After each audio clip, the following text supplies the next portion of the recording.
your upper lip or something. Mm-hmm. Hey, everybody. Welcome to Cain Helps Sean Not Have Food in His Beard.com. I'm going to finish chewing real quick. All right. So how's everyone doing? It's Cain A night. Cain A night. It's got to be Cain. Cain? Big Show was on yesterday. Big Show was on to welcome me back to Cage Side Radio. Cain and Cain has been a semi-regular player on SmackDown. Yeah. That's so awesome. Sorry, everybody. I think I still have something there. I think you're good now. Geno's on vacation, so everybody who's worried about Geno, the title of this edition doesn't mean that like Geno and I had a big falling out, although we have one of those every couple of days.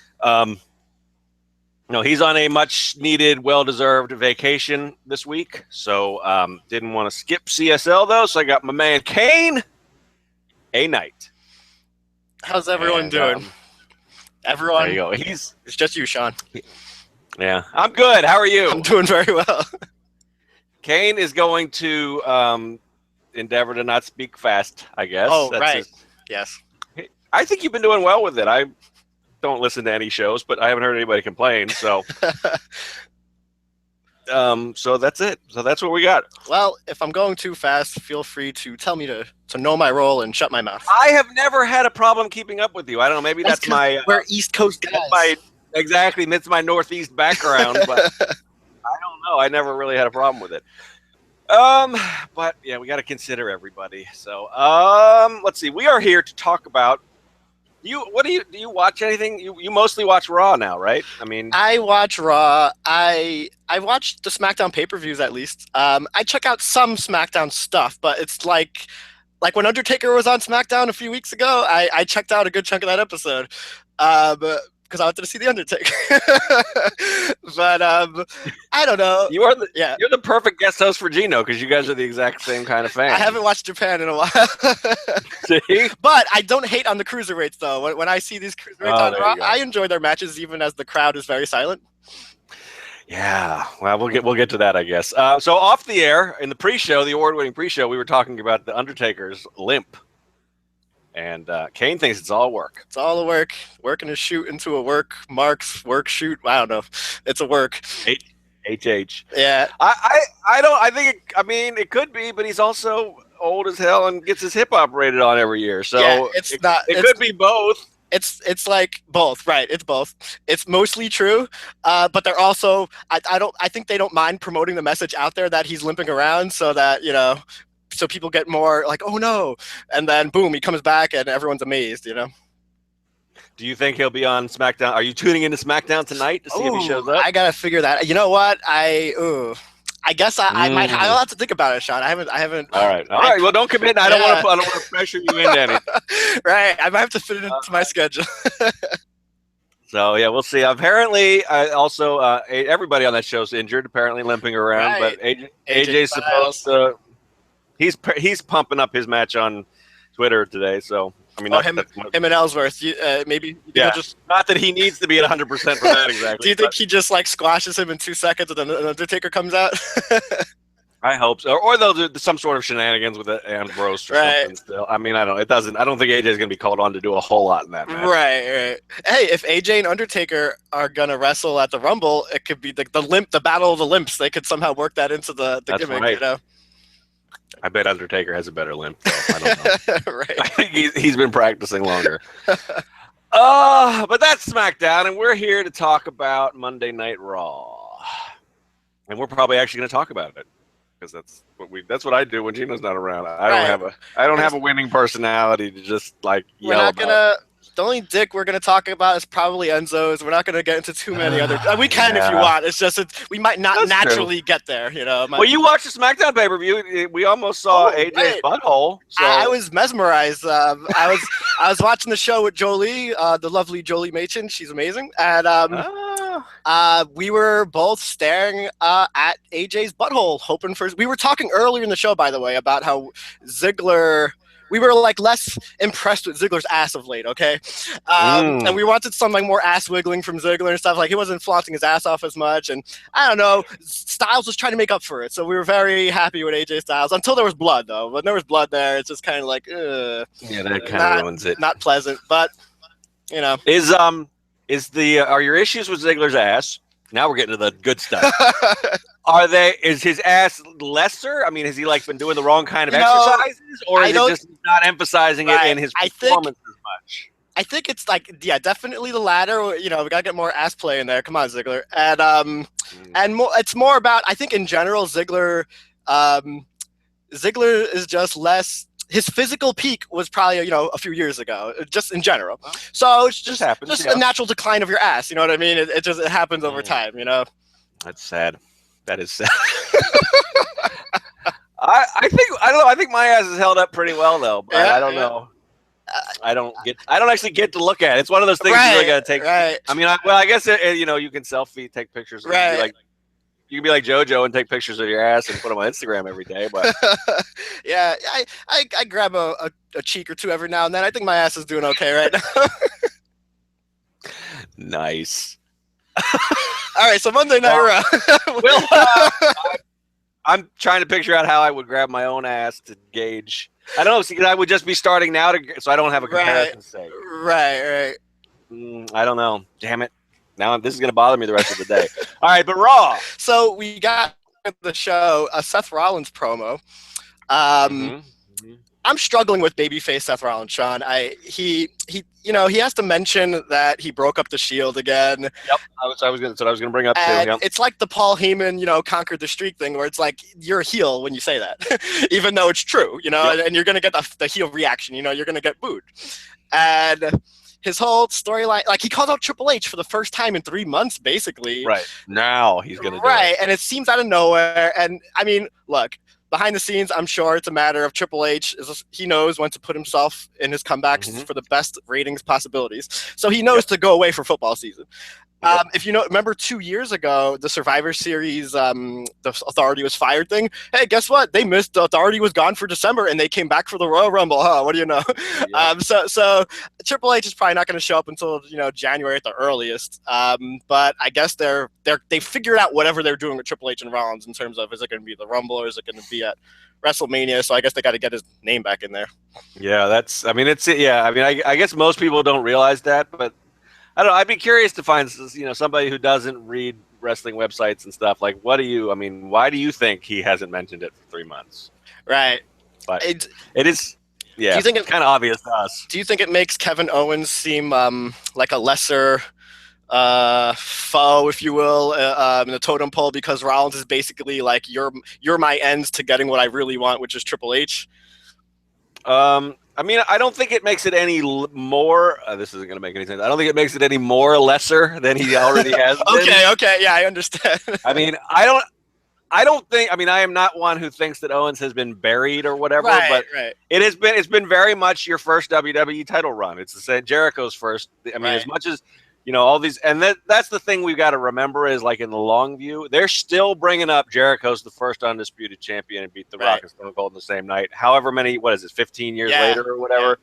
Yeah. In 15 years, they're going to be talking about how Kevin Owens was the first Universal champion and beat Roman Reigns and Seth Rollins, and they probably won't bring up Big Cass or whoever else was in that match, but maybe they will. We'll see if the Universal. That'll be the important thing, and we won't remember quite as much how he was sort of he was Jericho's sidekick and he was Triple H. But it also depends on how they handle the Triple H comeback. I mean, he's definitely a second fiddle to Triple H. That's been made explicit in the text from Rollins last night. But he can still look pretty fucking cool in between now and then. We'll see what they do. Yes. It's one of the issues I have. Internal struggles with myself on the Jericho Owens storyline is like I really enjoy what those two guys are doing. Every week they pretty much are involved usually in some of my favorite segments of the show, but at the same time I think it's not really a main event type. Like when it comes to like a main event type character, I want like that CM Punk type heel who is more of like just the ruthless douchebag. And I know Kevin Owens is that, but he's more of the I need to hug my best friend kind of guy right now and keep him on my side. I don't know. It's I don't see him as a huge threat, I guess, right now. Even though, like, I agree with you. I don't think he's been buried or anything like that. But I don't know. I would like to see him be more of a take some guys out. I don't know, more physically ruthless, more vicious person right now, I guess. Although, I guess he's been apron powerbombing Rollins, but yeah. Yeah, I mean, I think for me, like the stuff last night that we got kind of presents him as, I don't buy that I don't know. That's a good point. I mean, I guess it's a good performance because I do kind of buy that he is upset that his best friend doesn't want to hang out with him anymore. Like, they were tugging at my heartstrings with the look on his face when Jeri-KO shut down last night. The element that you do think that he wants Jeri-KO around because he knows Jericho's helped him. Absolutely, and that's the primary reason, right? Even from a month ago, I definitely looked at their relationship as Jericho's the fool here. Kevin Owens is just playing him because he helps him keep the title, and I still look at it that way for the most part. But I don't know. I want to see Kevin Owens be more of a badass. I guess more of a badass heel, I guess, in general. And I guess I don't really like. He went in there a year ago and beat John Cena clean, and I understand he's not going to go and beat Roman Reigns clean in these sorts of things regularly. But I just wish he would. I don't know. Just. Well, this is one of my in general. one of my issues with last night. It's not really. I don't know. It sort of saddens me. Is that the first? I don't know. You're more of the You're more of our numbers guy than I am. I'd have to go back and look, but I can't remember the last time that Owens beat somebody clean without any assistance or cheating. Last night, Sami Zayn. Last night he was Sami Zayn. Right. One guy on the roster that you can do that with is fucking Sami Zayn. Sorry, I know we have to get into Big Show. We haven't gotten to Big Show yet and stuff, but man, if you've listened to this show, Cain, we go wherever we want to. The Sami Zayn thing gets me too because. And I know that this wasn't on their mind back in July. They didn't know what the hell the storylines were going to be in December. But back in July, I think it was July, was Battleground. And that was the big blow-off to Zayn and Owens. And Zayn went over in that match. And Zayn went over very convincingly. And they've done almost nothing with Zayn since. Owens goes on to be Universal Champion. And I know Balor's injury was a big part of that. So obviously, maybe they had no idea they were going to be doing anything with Owens in the title picture at the point when Zayn beat Owens. I don't know, but it's just like looking back in hindsight, it's like now Owens goes in there and just beats Zayn, and he beat him it was kind of a weird way where Zayn's kind of dominating him on the outside of the ring, suplexing him into barricades and stuff, and then Zayn just runs into the ring and right into a pop-up powerbomb, which was I thought it was a good. I mean, I enjoyed the match. I thought they had a really good. They always have a really good match. I don't know if they're capable of having a bad match. Right, but that's a good. Who was the last guy Owens beat clean before then? I guess he's probably fought some mid-card guy. I don't know. I would say Neville, but he hasn't been around, so I'd be wrong. Where is Neville? Neville's just missing, so I don't know. I can't remember it. I mean, you would think they would have, but that's not the way Raw and SmackDown work anymore. I mean, I guess SmackDown maybe does it a little. What happened to that? We were doing the squash matches for a while, and now I guess they show up every once in a while. I mean, Bayley, Alicia Fox was basically one last night.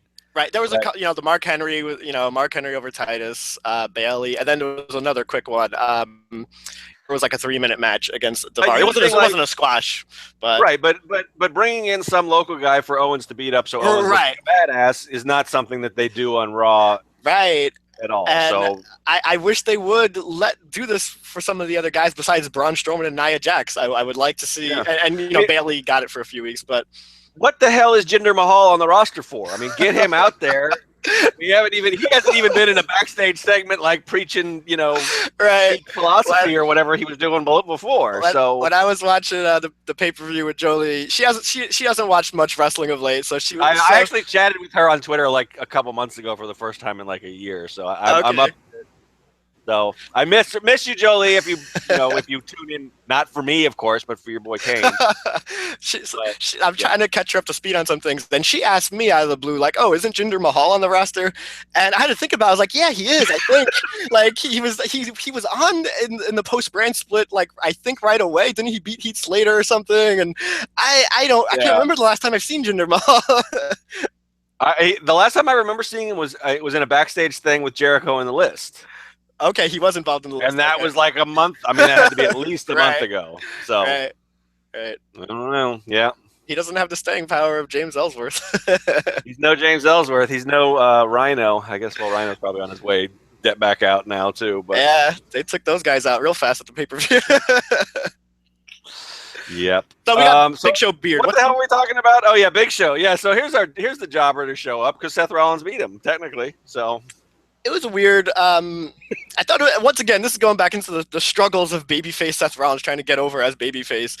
It's like they put him in there with Big Show, and Big Show gives the win to Rollins. Like, it's like a pity. Like, you can just have the win. I'm going to leave. I understand he beat up Kevin Owens and was giving him Kevin Owens and stuff, but to me, it didn't make Rollins look good. No. To have Big Show basically be the Big Show, like, could have beat him if he wanted to, essentially. Right.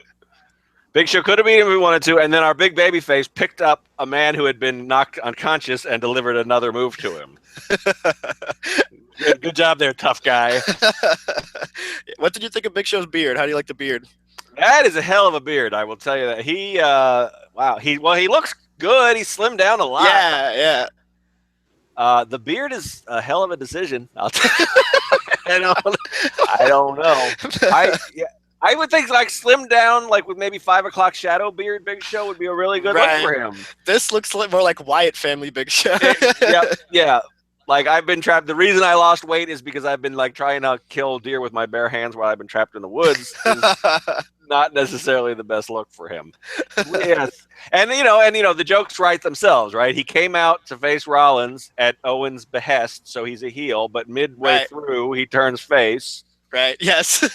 His Fallout video thing is all about tribute to the troops, so he's going to stay babyface for a little while. But then he's supposed to face Shaq at Mania, which I guess he'll be a heel for. It has to be, right? Yeah.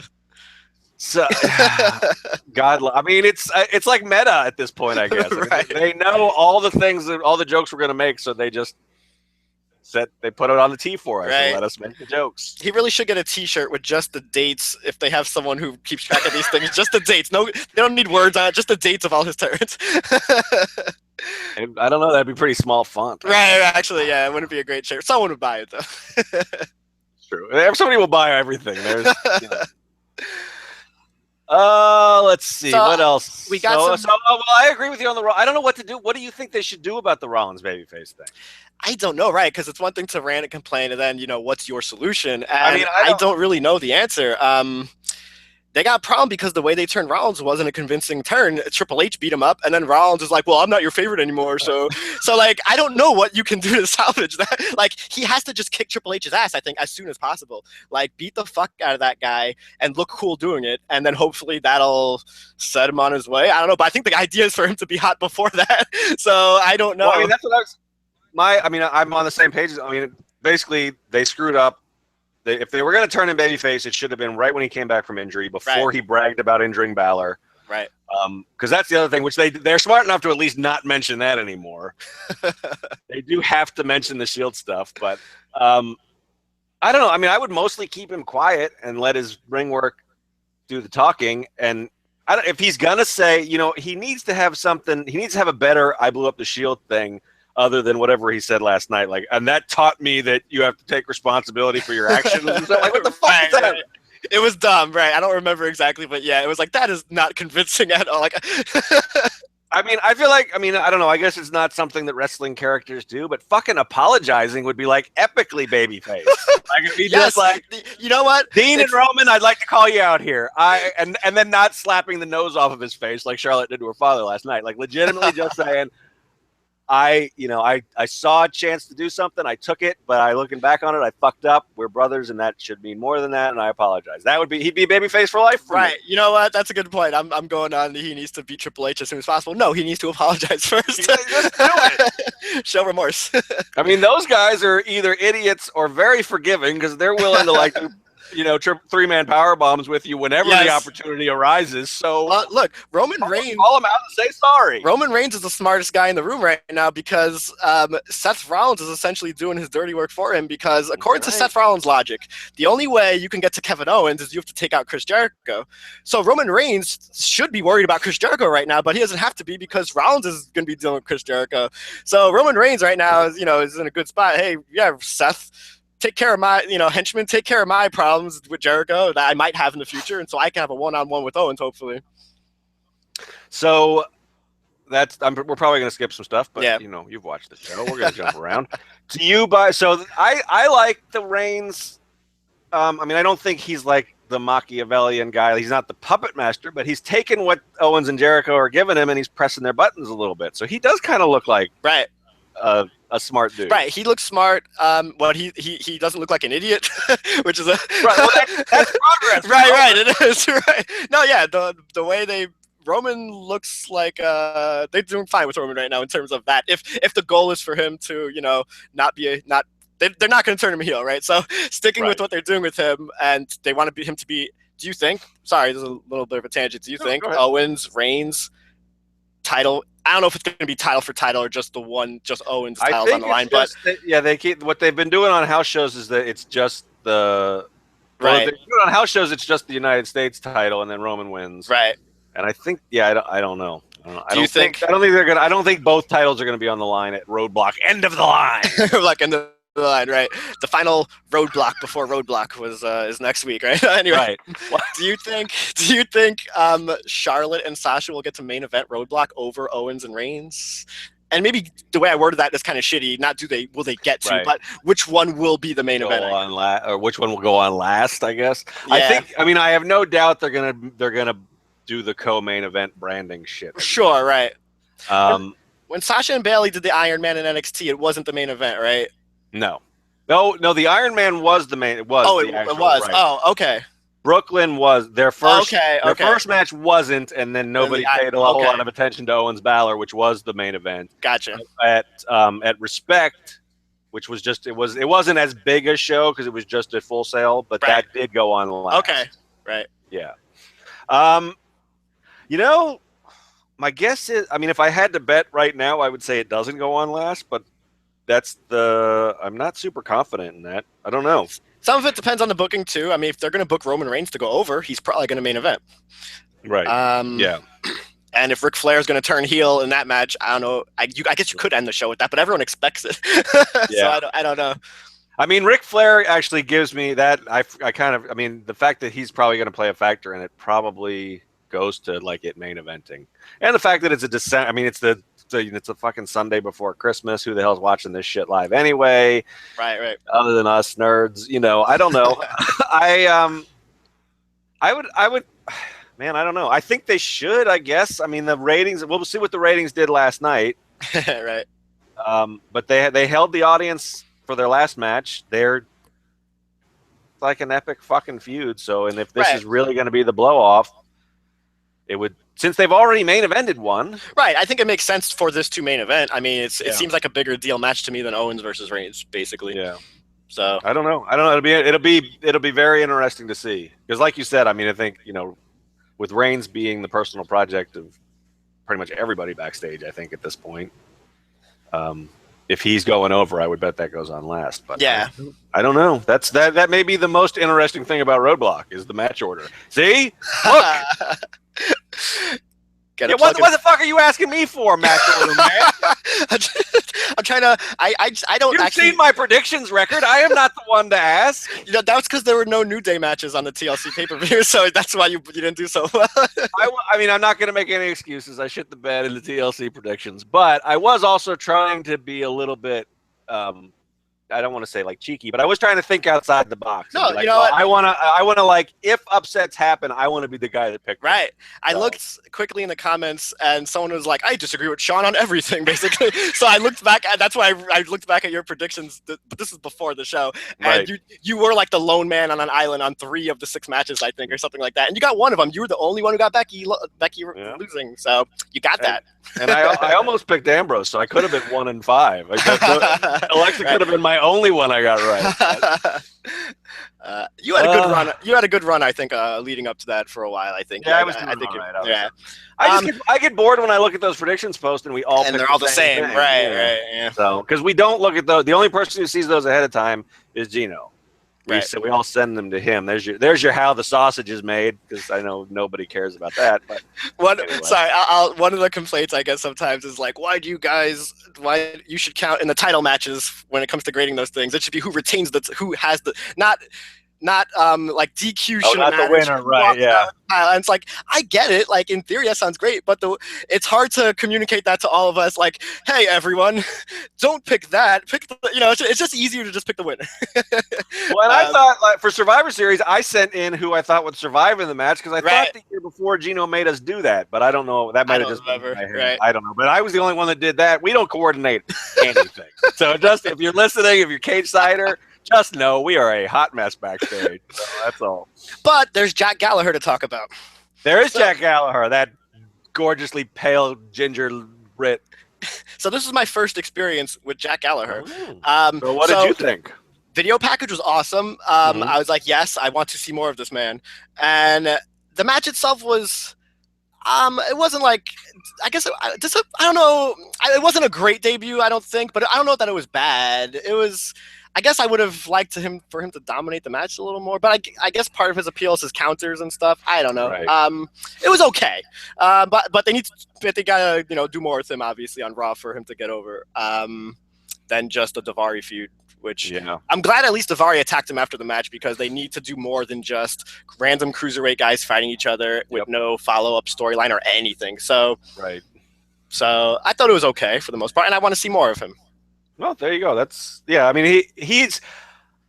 I thought he did on the 205. See, this is an issue that I have with the whole cruiserweights. It's like they're doing a couple of things right, like you said. I think they're embracing heel face alignment, which they didn't want to do originally for God knows what reason. Kendrick was the only heel in the fucking division. Right. I mean, it worked for the tournament, but once you're going to put it on Raw, and they're starting to use the video packages better, I think, which was a big selling point of the Cruiserweight Classic. Okay, yeah. And I think we got a couple good ones last night. I thought the one for Swan was good too. I thought Swan and Perkins had a really good match. It was only like 6 minutes long or whatever, but for 6 minutes, it was really good. Yeah. Again, granted, I guess they're both baby faces, so there's still that issue there. Yeah, I guess so. It was a good match, though. They had a really good match. And that Swan's kick jump off the rope from, or however he was diving at him, I forget if it was off the buckle or whatever. But anyway, Swan nailed him with the kick, and it was awesome. And Perkins, I know he kind of bombed out of the gate as the champ, but I thought yesterday was one of his best performances, on Raw anyway.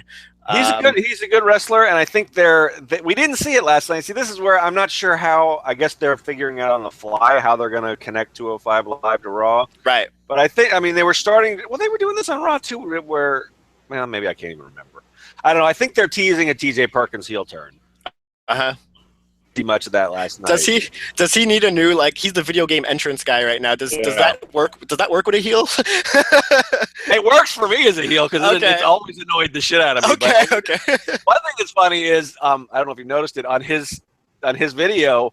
The little pixelated character still has the cruiserweight title over. No, I didn't notice that. So either they thought he was going to be champ for a lot longer, or maybe that's part of his heel turn, is that he's going to delusionally believe he's always the champ or something. I have one last question to you about Jack Gallagher. In the video package, they hyped up his finisher. I thought it was his finisher as a heel hook or something like that. And instead, yesterday he did like this, almost like the Sami Zayn finisher. He did like a running drop kick in the corner.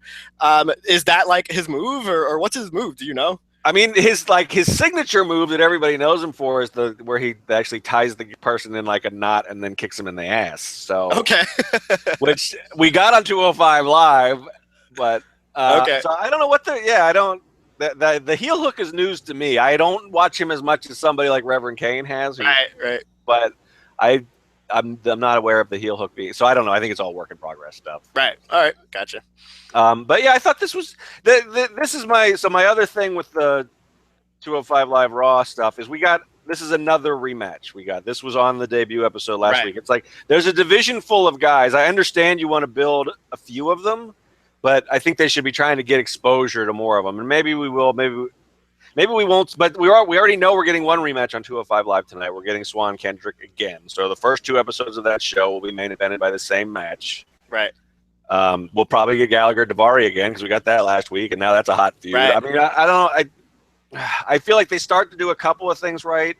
I don't know. My estimation of 205 Live really hasn't changed. It's going to be something that a very small group of people love, and it's gonna take some time and effort to get a lot of these guys over, and I don't really think Vince / whoever is in charge of of dealing with cruiserweights is probably gonna give them the exposure they need, I guess. Because to me, you need a TV exposure, and so to me, 205 Live is fine, but you need the TV exposure, and they're not gonna. I don't think they're gonna get it on Raw. Even they get their 2 quick matches every week or so, and I don't know that it's enough. They don't get promo time. They don't get much else. I mean, I think the business model has to be we get people excited about these guys on Raw, so they subscribe to the network to watch 205 Live. Right. Which seems to be what they're doing is they're not doing the title matches on Raw. They're doing those on 205 Live. But I don't know that what they're doing on Raw. Like you said, I don't know that it's.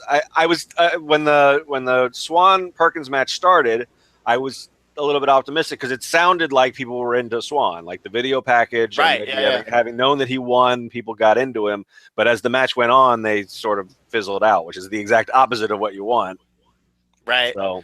And I'm already thinking when Gallagher's out there and okay, what's the pay-per-view match going to be if the cruiserweights get one? Maybe there'll be a random 6-man tag on the pre-show like they usually do, but on the main card, Swan against 2, right? Because it should be a title match. So I we'll see. I mean, but will he even get on the show? When's that part going to come where the cruiserweights don't even get on the main card?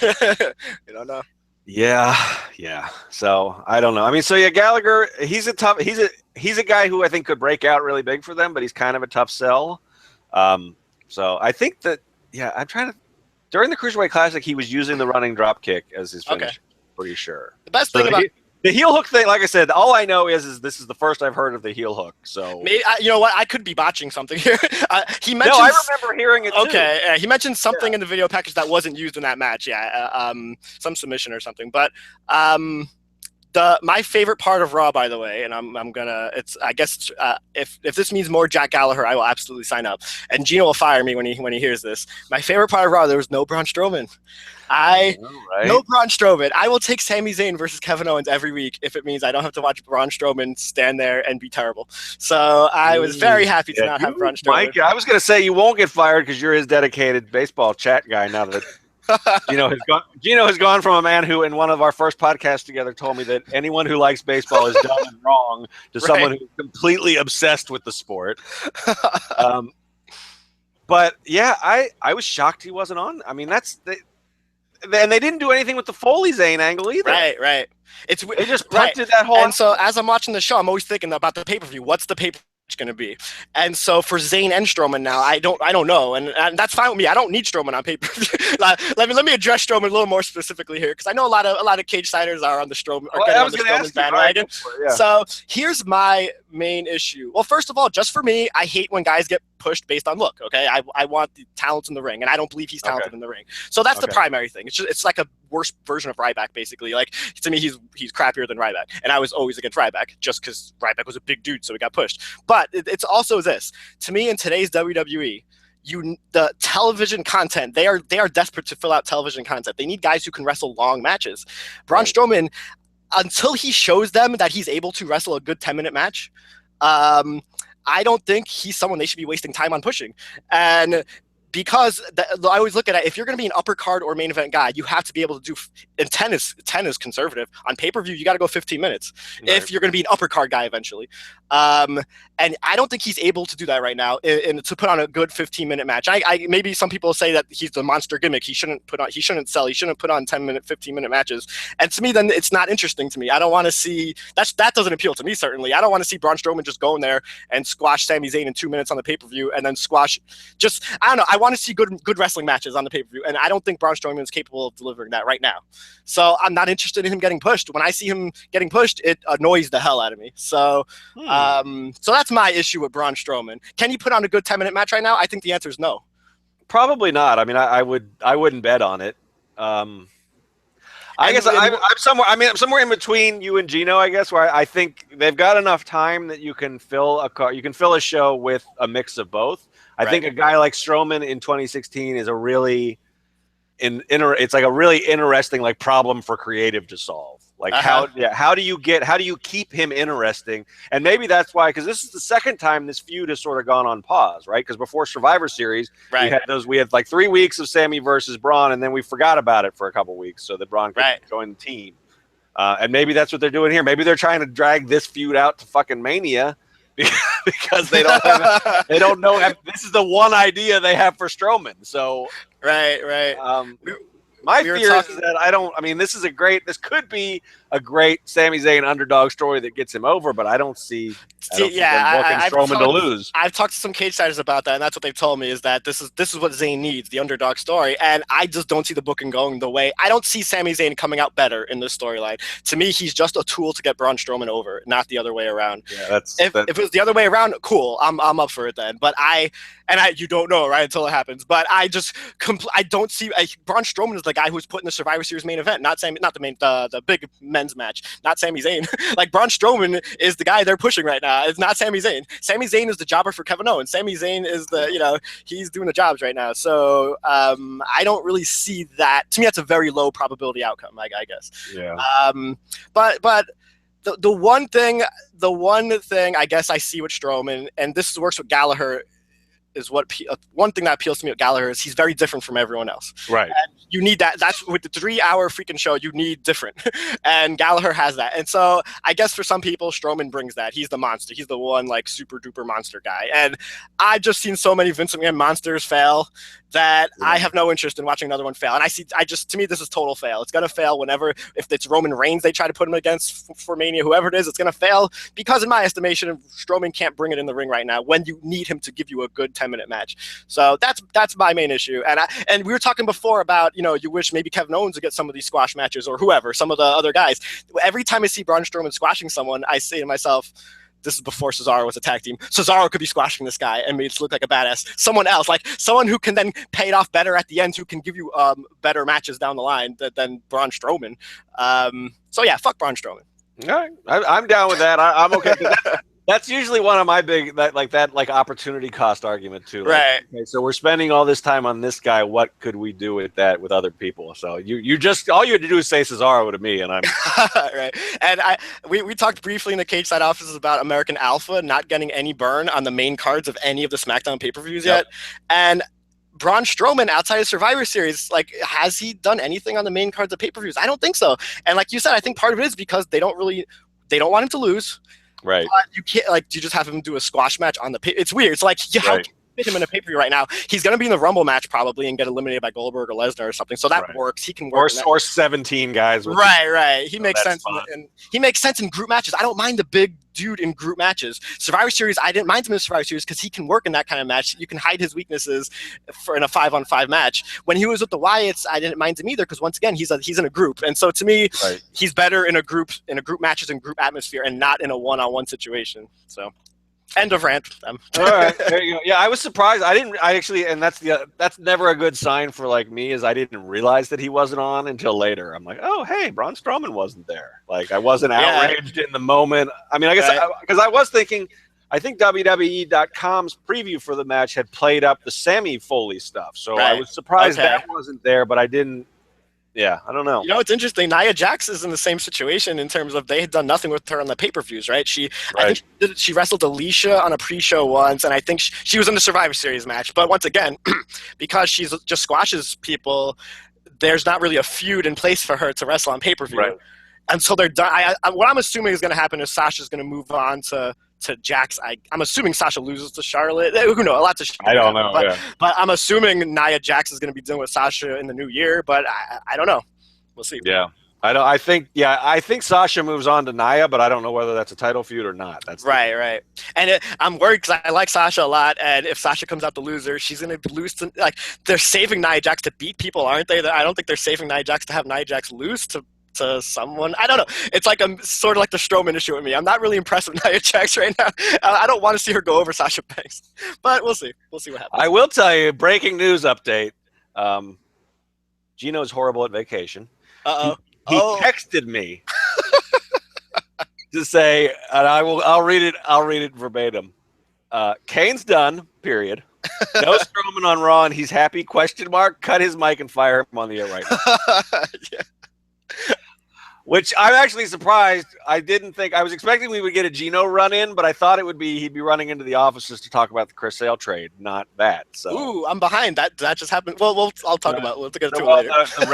the Red Sox got him. Are you serious? Fuck. I'm a Yankees fan, everyone. So I know. Don't want to hear that. Anyway. Sorry. Yeah. So yeah, you're fired, but I'm going to finish the show with you because I don't. All right. Because he can't fire both of us this week, or his vacation will have to end. Right. I promise. I'm pulling a power play. I won't say anything controversial at the end of the show in a blaze of glory. I won't do that to you, Sha. Maybe. Well, we'll see. I'll set you up. I'll get your thoughts on Eva Marie as we go off. He hasn't fired me for hating her for however many years that argument's been going on. So. Right. Let's see. So where are we next? What else do we need? I don't know. We got to talk about Enzo Amore at some point. Oh yeah, Jesus. I don't really want to, but we should. Let me pull up. I'm gonna get let me pull up the best damn live blog in the business. That's right, Reverend. Because if you don't read Reverend Kane's live blogs, you're missing out. Yeah, he's amazing. He covers everything. He gives you the moves. He makes a couple of jokes. He's the man. He also mentions the commercial breaks, back from commercial, going to break. I don't know. That helps me a lot, actually. So that's awesome that he does that. Have you ever? Oh, that's right, with timing stuff. Have you ever live blogged? No. Smart man. It's horrible. It's horrible. It sounds thing. like a soul-crushing experience, and he's I really good at it and doesn't seem to hate it. So I know myself, Geno, Kyle Decker, we all hate it and have various versions of bad jobs on it. But Kane. Rev just knocks him out, and it's wonderful. God bless you, Reverend Kane. God bless you. Not just for that, or Satan bless you. I'm not sure where your religious leanings are, but either way, right. May a higher power of some alignment bless you. That's preferably not Vince McMahon. Yes. Yeah, well, that's true.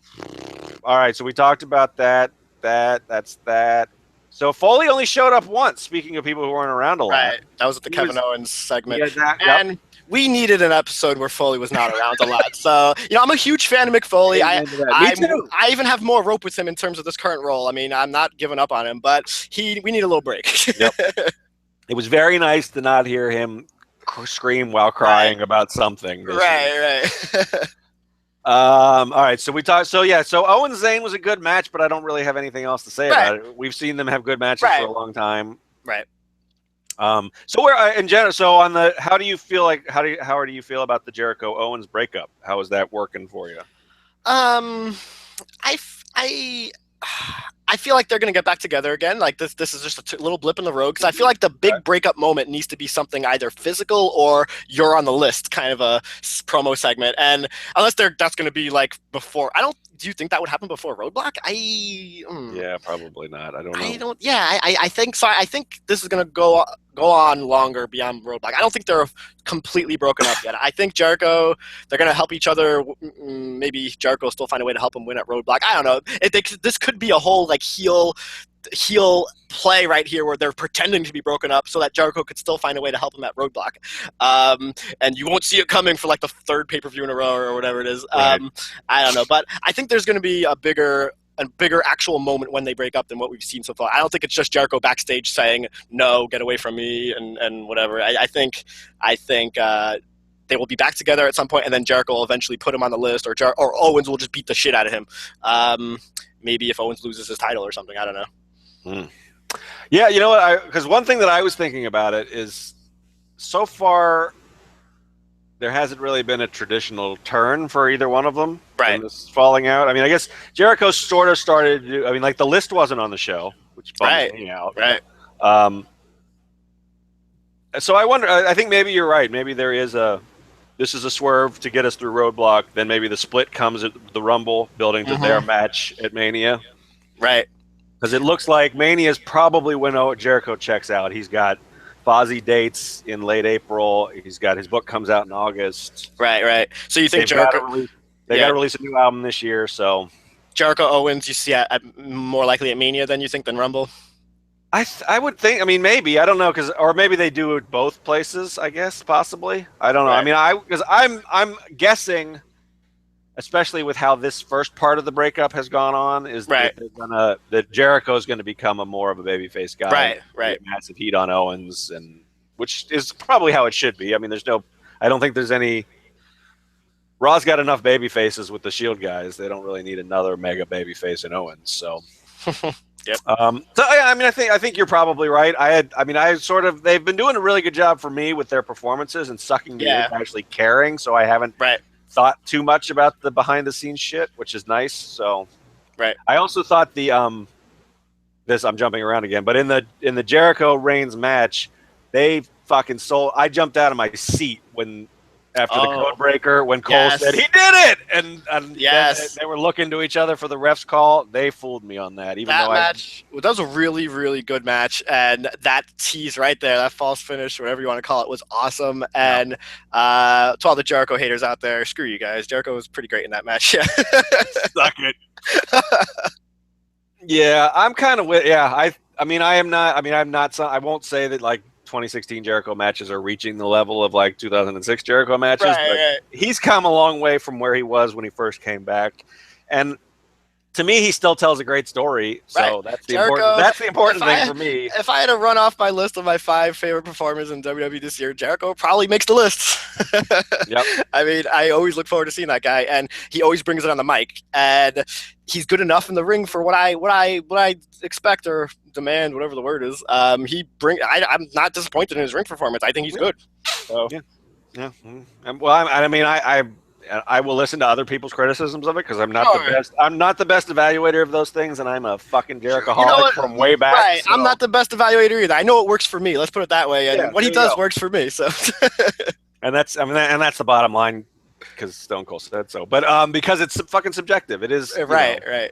I sometimes bristle at the whole like wrestling is art thing just because it sounds super pretentious. Not because I disagree with it. I do agree with it 100%. Yes, But I just don't like saying it out loud. Right, me too. But I have to say, I'm a huge comic book fan, and I don't like calling them graphic novels or sequential art. They're fucking comic books. I love them. That's fine. Right. Anyway, yeah. So, but if it is since it is an art, it's fucking subjective. So there you go. Right. Yep. And suck a bag of dicks if you don't like Christian.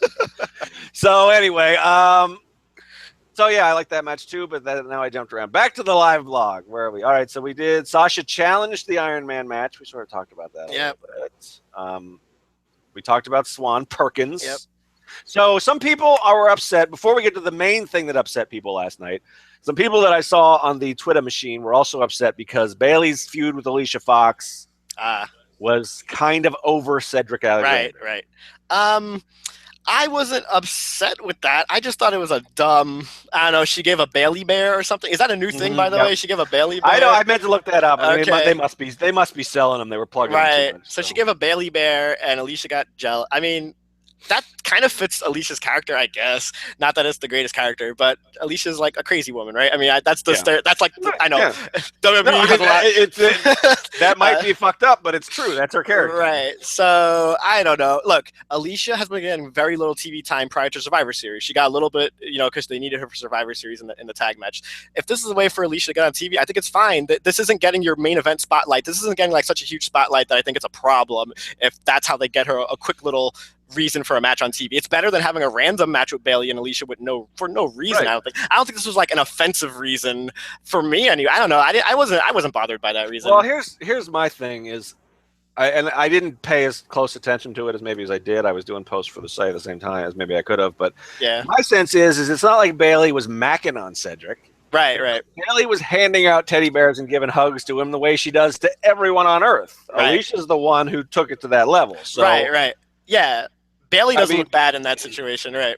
And I think also, people are still up in arms because Bailey was part of the group attack on Nikki before Survivor Series. So I think this is all part of people being worried that the main roster creative doesn't get Bailey. Right.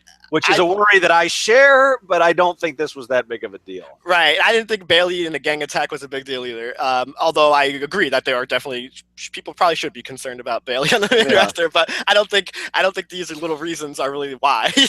And here's the other thing. Speaking of like talking about how I love goofy dumb shit, this is back in the day when Matt Stryker was still calling Superstars, which was one of my first jobs at Cage Side, Right. he always, like every stupid match they gave, he would come up with some reason, like, oh, they were arguing about whether, like, Iron Maiden or, Sabbath is better backstage, and that led to this match. I like when there's that kind of dumb reason. So I'm always, it's better that, like you said, rather than just run the two of them out there with no context, give us this goofy reason, and that's fine. It doesn't doesn't matter. So I want to see more Cedric Alexander too. So if this gets him somehow more TV time somehow down the line, then cool. I want to see more of that guy. So he's my favorite cruiserweight. So, and I think he's a guy that could push beyond that too. But, so that was that, and I don't really remember the match much. I know Bayley won, so that's good. It was a quick, it was like a 2 or 3 minute match. It was nothing. So there was the tussle in Texas. Yes, this is probably my favorite Mark Henry match of all time, and it's my favorite Titus O'Neil match of all time too. There you go. I approve of this segment because I have no interest in watching either of these guys wrestle. So to have him get out of the way in 25 seconds, a thumbs up from me. Boy, Titus must really wish he hadn't grabbed Vince on stage back. Oh man, yeah. This Titus brand, has he lost every match in the era of the Titus brand or whatever this is? Man, this is brutal. I guess he's got this Titus brand thing going on, which is something, but he's again better than Neville. So right. What the hell? I don't know. The last thing I saw from Neville was he and Sammy went bike riding in Mexico this weekend. I saw that on social media. So that poor fucker. Maybe if AJ Styles can't go on the house shows, they could put like an AJ Styles mask on Neville and just say, "Here he is, AJ Styles," and Neville could fill in. He could be the next Bunny if they ever bring Adam Rose back. Oh boy, yeah. All right, so I think that clears the deck for where the only two things we have left to talk about are tag teams. Yeah. So let's get the tag teams out of the way. All right, let us wrap with Enzo. All right. I was pretty disappointed in the way they set up this whole New Day beating the number thing, because when Nikki and Charlotte had their match, that match ended up going in one of the key time slots on Raw, like the top of the hour. It was one of the big. I don't know if it's a guarantee that New Day's match is actually going to be in one of the highlighted like top of the hour spots next week. Like it doesn't feel important, this match. It doesn't. This is where they've been for like 3 weeks in a row. I think this this 10:30 spot. Right. And I don't know if just the record alone is enough to bump it up to one of the important slots. I don't know, because this is not an inspired match. We've seen them against these guys already, and while it can be a very good match if they give it 10, 15 minutes, it can be an awesome match, but we just haven't gotten anything anything recently that suggests they're gonna try to give it a big spotlight, I guess is what I'm trying to say, like in terms of putting on a really awesome show stealing kind of a performance. I think it's just, let's get the shit out of the way and then we'll figure out what we're doing with the New Day after this. I don't know, but it could be a really good match. I enjoy the work of all those guys really that are in the match, but the way they got there to me is just kind of uninspired. Yeah. I guess as to like what spot they get, I just always go back to the whole like the Vince doesn't think tag teams draw money idea, which when you're Vince, that's sort of a self-fulfilling prophecy, right? Because you can make sure they don't by putting them on the 10:30, the hottest angle in tag team wrestling maybe ever theoretically here. You can put it at 10:30 and act like it's not a big deal. I don't know. I assume New Day wins. I think it would be super shitty to have gone all this time and then not have them set the record. Right. At this point, look, I love Cesaro and I like Sheamus a lot too, but they're not a team that I see has long-term legs to it. Like, to me, you should have New Day keep winning until you have that team. Maybe it's Enzo and Cass. I don't know. Somewhere probably closer to WrestleMania, whatever that team is that you're going to give a huge-ass push to, they should, as part of that push, conquer the New Day. Whether it's a heel or a face team, I don't know, but and maybe it's that's the other thing is like they've made this concerted effort to turn the New Day over the last month.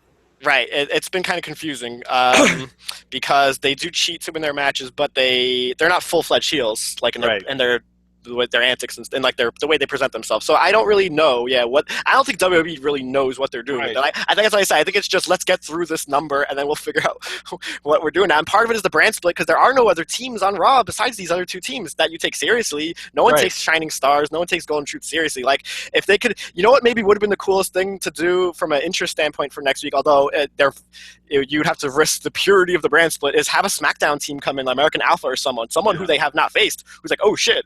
But doesn't make sense because SmackDown has their own tag titles, I guess, so it doesn't make sense. But it would be more interesting than just seeing a rehash of New Day facing the same teams they've been facing for the last. If you go back to June, they've been facing Gallows, Anderson, or Cesaro and Sheamus pretty much constantly since then. I mean, so we've seen them against.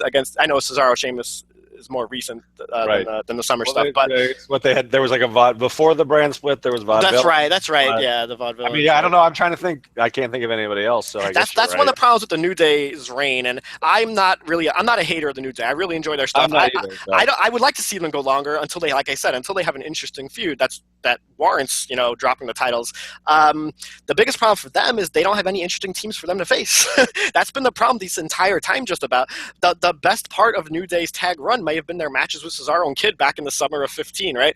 And ever since then, they haven't had that spotlight awesome feud really, or with anyone, because no one's pushed to be on the same level as them. Yep. So it's just a big problem. And it's not their fault.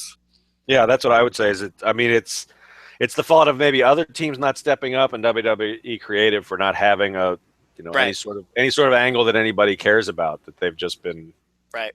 Yeah, but again, I think that's sort of I don't think there's an emphasis on tag team wrestling backstage. So, yeah, I don't know. I mean, the interesting thing about the match, I guess, is that they could technically lose without being pinned or submitted. Right.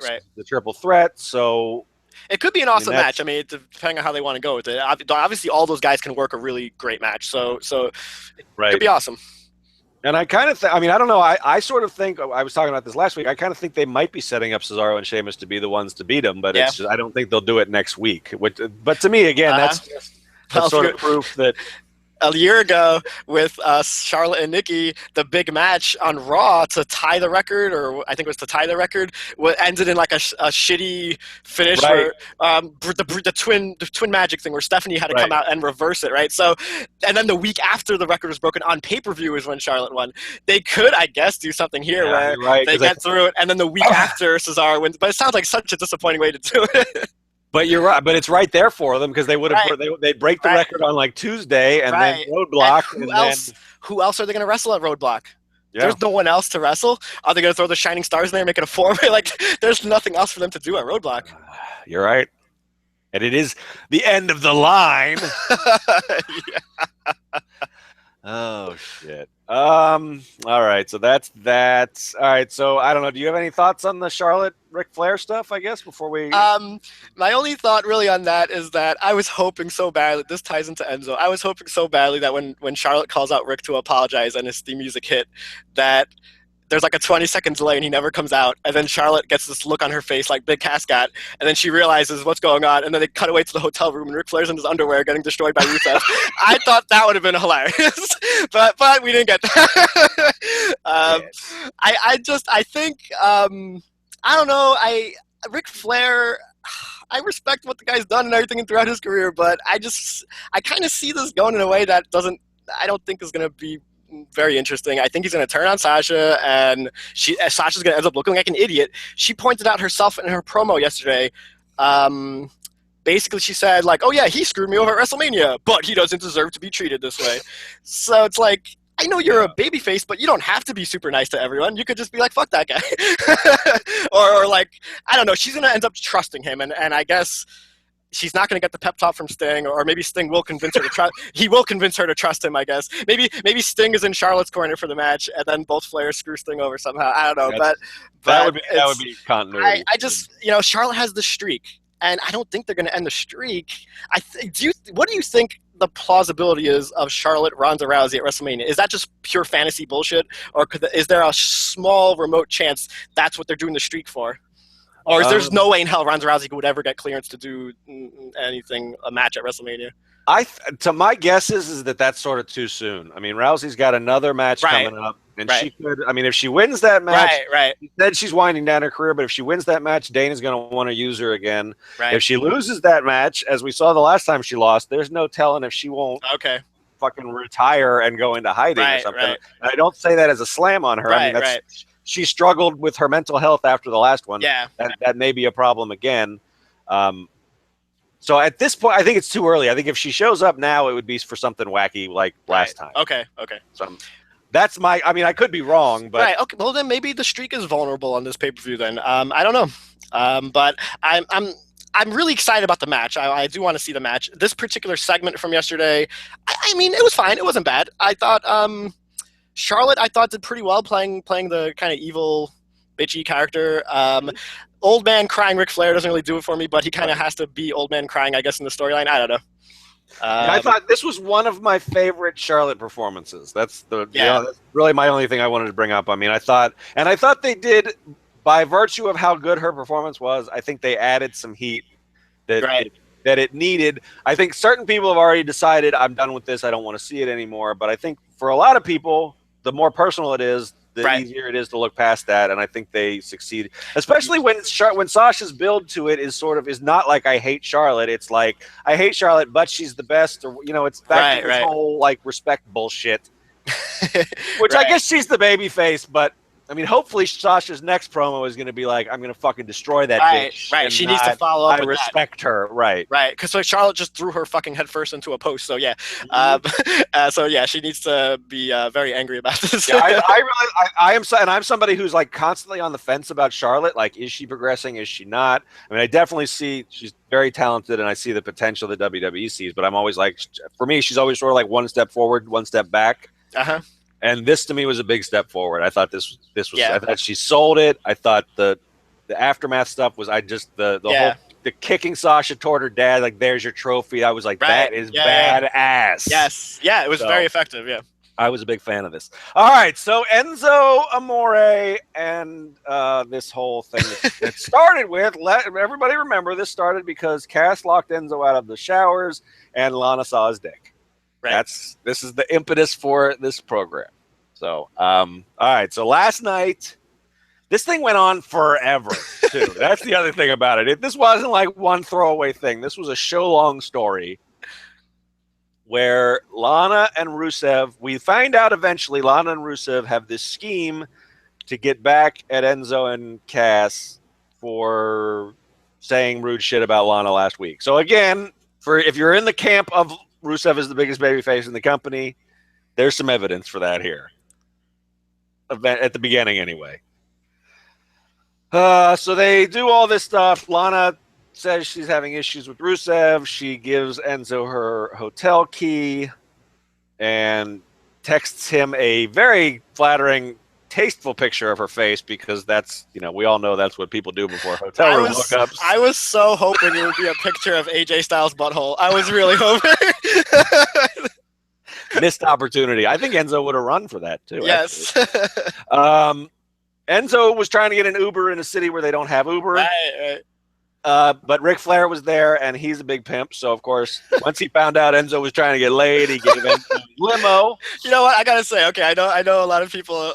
This is just a disgusting and awful all-around story. My favorite part probably was the Ric Flair part, because to me, Ric Flair tried for a while a few years ago to be like a mentor or protege to like The Miz or some dumb shit like that. That never felt natural. This felt natural. This felt like, yes, I respect you and your sleaziness, and now you get to use my limo to get laid. Like, that, to me, it made perfect sense. Like, of course Ric Flair would do that. And it gave Enzo like the credibility of being like respected by Ric Flair in some sense. So I was laughing out loud during that part.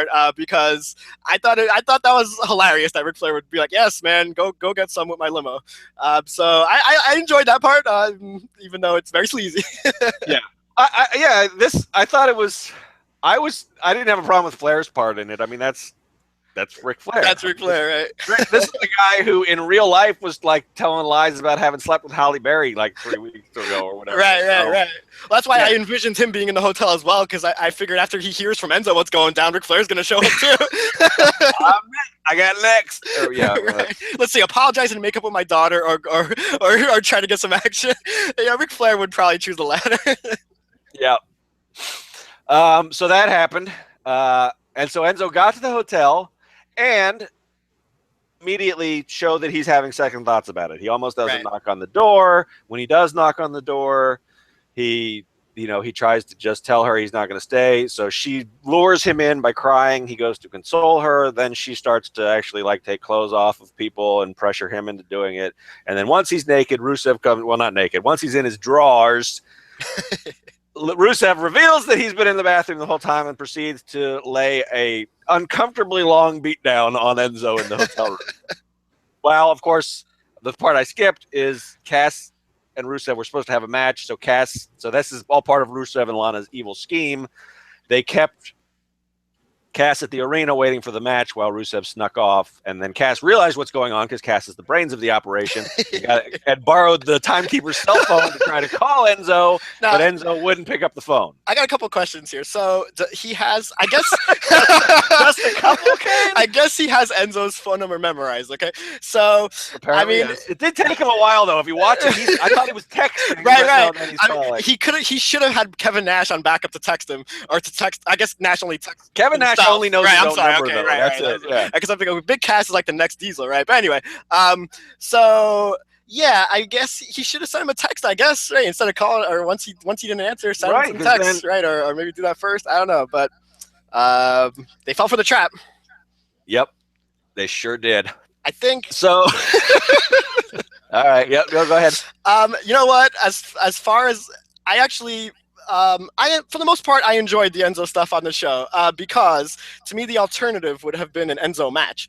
And if it's just a random tag match with Enzo and Cass against Rusev and random heel guy, Axel or whoever, I don't know who the hell's on Raw, that's a heel. But to me, like, I don't know, it's not very interesting. Enzo is sleazy as hell, but at least he was showing some conscience there of, all right, maybe I shouldn't do this. Granted, he did take his pants off, and he did many things that were very, like, not cool. Right. And he looks like an idiot. He did say at some point earlier in the show to Cass, like, trust me, I'm not stupid, or something along those lines. He used the phrase, like, I'm not stupid, which was kind of ironic. Yeah. Right. But no, for the most part, I'll take a hotel beat down in his underwear instead of just a random tag match. I mean, that's low standards. I don't know, but to me, it was effective at getting Rusev over as an asshole, and Lana as well, especially Lana because she seduced the poor sap. Yep. So we're not we don't have to be tricked maybe next time into thinking Lana, is this innocent, bystander here. Like her and Rusev are diabolical. Like they could have just found Cass backstage. No, I mean, I'm sorry, they did. They did have to separate them, I guess. So yeah, that's true. I say it is a pretty complicated. Yeah, this scheme. is a law. It's got to break right for this to work too. Right, like how do we? Like they had everything set up, and they really know that this is gonna get. I mean, what if Ric Flair doesn't show up? Because there's no Uber, right? They're trying to get an Uber in Austin. And Ric Flair is part of the damn plan. Right. For the most part, I thought the segment was fine. I thought it's like I said, I thought it was better than just some random tag match, and now they're building to a Cass Rusev match, I assume at Roadblock, and I thought it was a pretty effective way to get there. And if Enzo's gonna get beat up, I think it makes sense for him to get beat up in his underwear. I mean, I think that visual makes sense. There you go. Yeah. What did you think?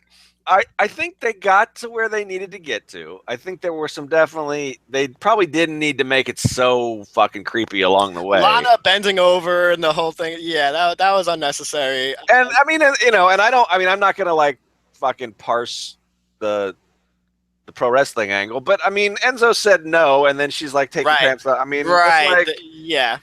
This is kind of a weird, I mean, for a company that's, be a star and all this other stuff, it's kind of a weird. Right. Gray area. I mean, yeah, it's a weird place we got to here. So I shout out to BMA Mag in the comments, and I have to shout him out too because he's doing me a solid with some writing for the site too. But he laid out his angle for it too, which is something that I think a few people had thought about, which is that there's layers to Enzo here that we got. Like he is the whole. What we see in the ring, his long promos, and like that's all self-aggrandizement, right? To cover for the fact that he's kind of insecure and really a sensitive G more than a certified G. And he has no game. Right, and he is game free unless a woman is entrapping him. He can't get laid. Right. So I think that's there, yeah, but I think along the way, I don't know. For me, I guess one of my problems with that is I have zero confidence that they're going to follow up on that in any meaningful way. I think we're going to go straight to Rusev and Cass trying to kill each other now. Right. Yeah. And I don't know. The Lana character is just yucky. I mean, like going back to like apparently I guess she probably slept with The Rock for a while. She did the whole thing with Ziggler. Right. And I guess that's the thing. Like she's willing to use her sexual wiles as a weapon, I suppose. I don't. Yeah, see, I don't. This is the kind of thing I don't want to be thinking about while I'm trying to watch The fucking. Dolph Ziggler storyline with her a year ago was so bad that there's not much goodwill. Goodwill is not the right word to use in this context, but there isn't much rope that they have here to win us over on, on this sort of thing. Like, a lot of fans are going to see this and instantly be turned off because, in general, because of what it represents, but also because what they already did with Lana a year ago with Ziggler was just really, really like off-putting and just like, no, thank you. Like, we've seen this before with her character to some extent, and so they don't really have the benefit of the doubt when it comes to her booking. Right, and I just so yeah, I mean, I think one thing also in the comments, Venus said that she liked the offshoot location shoots, which is something I'm a big fan of. I loved it last week with the fake bar. Right, yeah. I am down with the fake hotel room this week, or I guess it was a real hotel room. I don't know.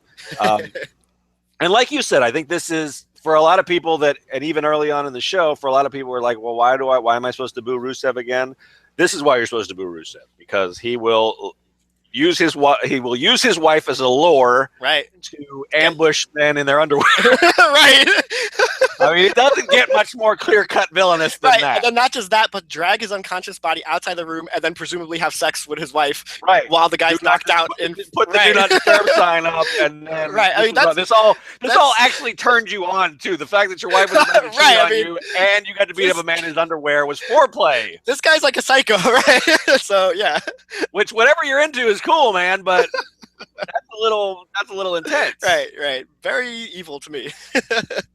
So yeah, so I guess, I mean, like I said, this, and here's my other thing, which even though I sort of ranted about how I'm not super into calling wrestling art, but one of the things that art does is it makes you feel some things, and sometimes that's some of those things are uncomfortable, and this accomplished that. Like, and I don't even mean like to make me think about like consent and stuff like that. I just mean like, even just what the villain did to the hero here was uncomfortable. It was like, it wasn't just a pie in the face. It was they fucked with this guy's body and soul tonight. Right. Yeah. And maybe I'm just a heartless and soulless bastard, but I did enjoy when Punk and Heyman did the heart attack segment on Lawler. I enjoyed the Reed Flair reference when Paige did that. I mean, I thought it was good. Wow. You are heartless. Right. So I mean, I enjoyed when the heels kind of go too far. I like it. I want the heels. When Punk did the ashes thing, I like that too. I was a fan of the ashes. I kind of like it when the heels go too far. And yeah, sometimes you will strike out when you do that, but I think WWE should take it to the edge more. For my enjoyment, anyway.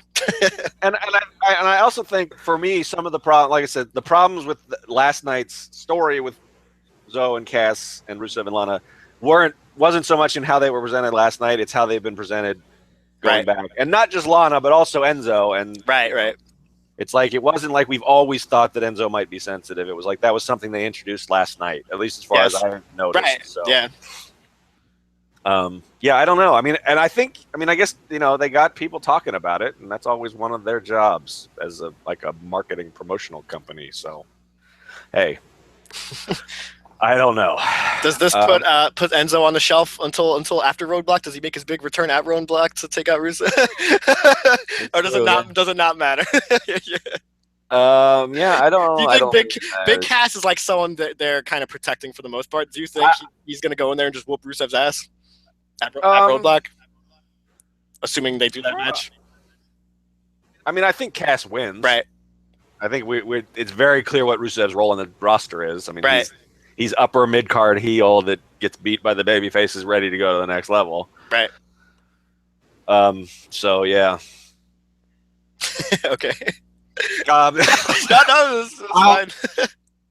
I guess, yeah. I mean, I guess my question is, I mean, my suspicion is, especially how much time they put into this, is that this is more than a one-show feud. So they may see this go into fucking Mania. This may be Enzo and Cass and Rusev's Mania story. Right.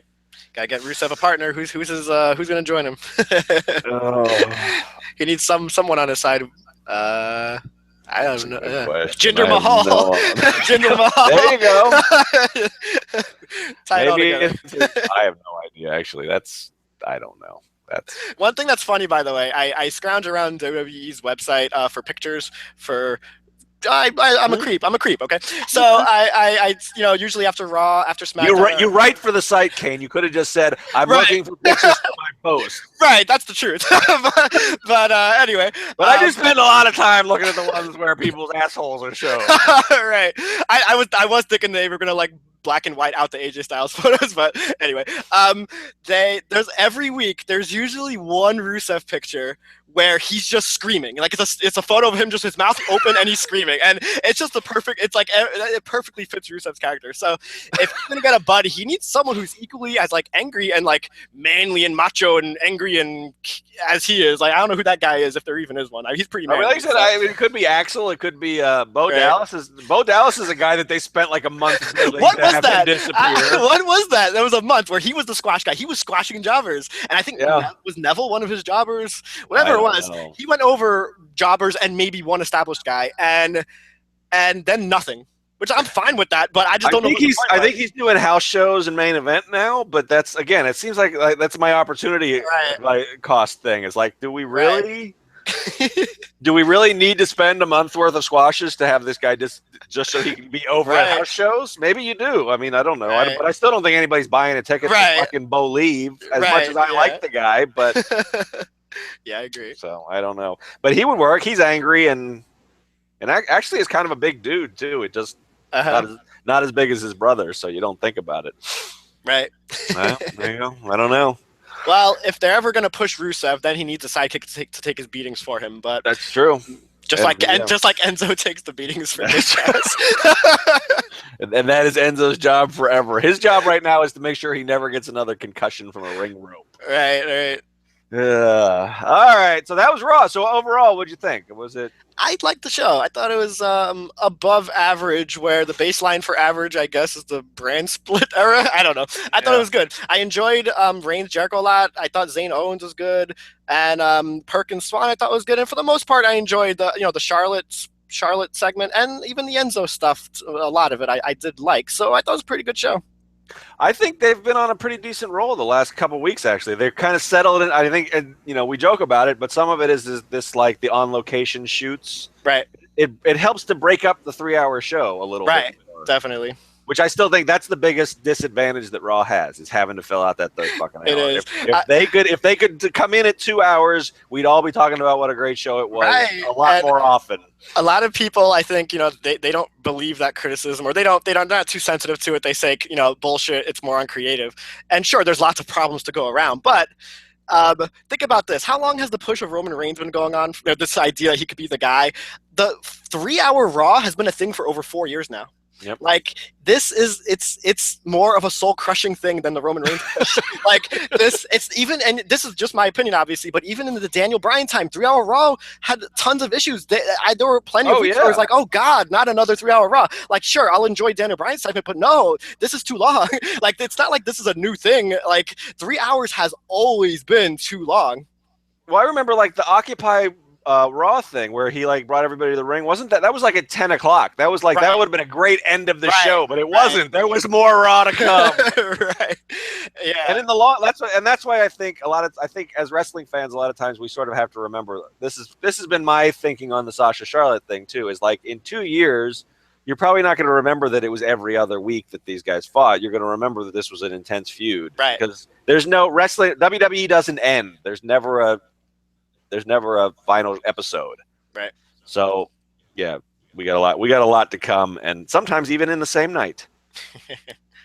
So, I got another text from Geno. I didn't see it at the time. I apologize. That wasn't timely enough. So, let me guess what he's still ranting about. So you guys got Geno time from vacation. That's how much he loves you, Cage Siders. Braun has to go 10 minutes when they just promoted a hot pay-per-view main event that went 86 seconds. Fire this motherfucker right now, Sean. Braun Strowman is not Goldberg. Look, Kane. The last time they did that squash, and it was a longer squash, obviously, but Brock Lesnar got squash matches in pro wrestling aren't great for pay-per-view. If you sprinkle them in every once in a while, it's fine. But you can't do it every time. So, yes, it worked. Goldberg's thing was amazing. It was great. When Brock Lesnar squashed John Cena, it was great over 2 years ago. But Braun Strowman needs to be able to do more than squash people. And I have not seen it yet that he can do anything more. So, That's my view. So everybody tune in next week when I'll be fired for not having fired Cain, and Geno and Cain will go one-on-one with the great one. Braun Strowman with each other. With, that's nobody's really great there, but whatever. Right. Bye.